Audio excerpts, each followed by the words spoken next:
Critical Role reaches a boiling point, an official Tomb Raider RPG, and new Game of Thrones TV news. What is dead may never die! Welcome to Fantasy News Friday, our weekend news rundown. Today we're talking about the latest Critical Role episode, some new RPG news, and a more concrete Game of Thrones premiere date.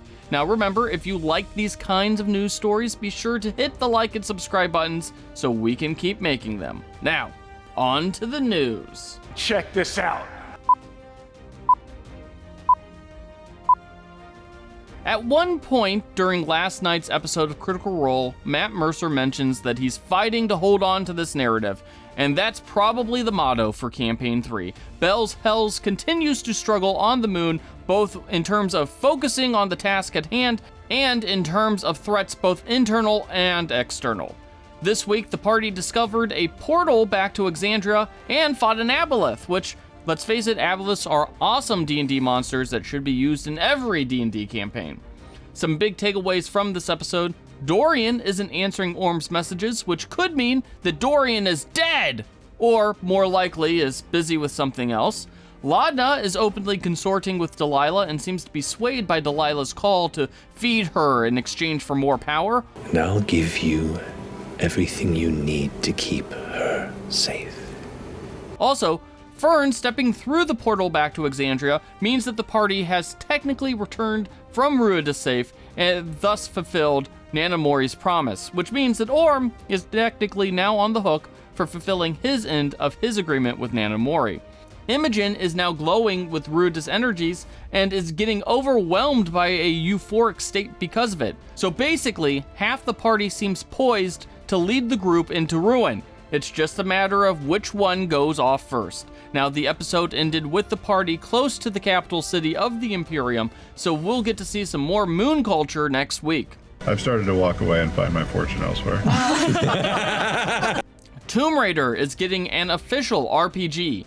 Evil Hat Productions is working on an officially licensed version of Tomb Raider, with players collectively acting together as truth seekers who seek to uncover hidden truths, hence the name, and keep artifacts out of the wrong hands. From the limited description we were given, it sounds like this game will use aspects of the Blades in the Dark system, which makes sense given that Evil Hat also produced that game. Now, a public playtest is coming soon, and the game will likely launch in 2025.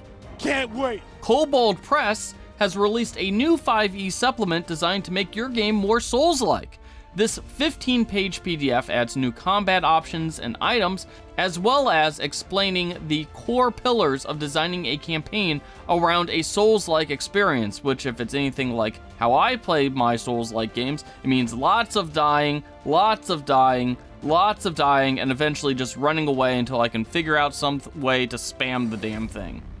Keep in mind, 5e already has a Dark Souls RPG built around the 5e system, courtesy of Steamforged, although we'll note that that game got off to a pretty rough start when it was released last year. Kobold Press's Souls-like role-playing PDF is now available for just $3.99. Good news, everyone! Tabletop Journalism has a brand new outlet. Lynn Kodega, Rowan Zioli, and Chase Carter have launched Rascal, a new subscription-based outlet covering tabletop RPGs. This new project features a mix of news, community-driven announcements, and long-form features like interviews. Now, Lynn is one of my favorite people in the tabletop RPG space, and both Rowan and Chase are excellent journalists, so you should give their new project a look and hopefully a subscription. And I will just note that, the more tabletop journalism that's out there, the better. I want more. Hasbro is getting into the Eurogame business. This week, Hasbro announced Life in Reterra, a new tile placement game from Eric Lang and Ken Gruhl, who are both veteran game designers. Players place tiles on their own map and slowly build buildings, add inhabitants, or place relic tokens for points. When a building is added to the map, players gain the benefit from their building permanently, and there are also various other ways to score points as well. Notably, this new game will be launched exclusively at Target in April. which means that we are getting a mass-produced Eurogame that is being sold exclusively at a big box retail store in just a couple of months. Tabletop games is pretty wild these days, y'all. This thing has gotten out of control. And finally, WB is aiming to release its latest Game of Thrones spin-off next year. WB head David Zaslav says that The Hedge Knight is on pace for a late 2025 premiere date at HBO and Max. Based on the timing, it looks like HBO is aiming for one Game of Thrones season per year, with House of the Dragon releasing its second season this year in 2024.